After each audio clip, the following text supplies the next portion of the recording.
Magandang buhay sa lahat. Liza Soberano, and the birthday girl Kimi, ay lumuwas, papuntang Seoul, Korea.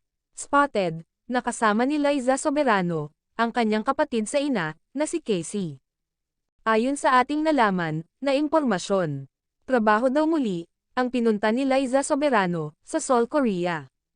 Di pa natin alam sa ngayon guys, kung new endorsement ba, or fashion event, ang pakay, ni Liza Soberano, sa Korea.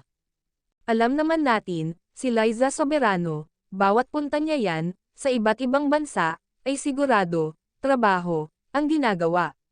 Ganyan ka-workaholic, ang dalaga. Abangan na lang natin guys, ang new endorsement, ng dalaga, sa Pinas. Nakakatapos lang, na i-shoot.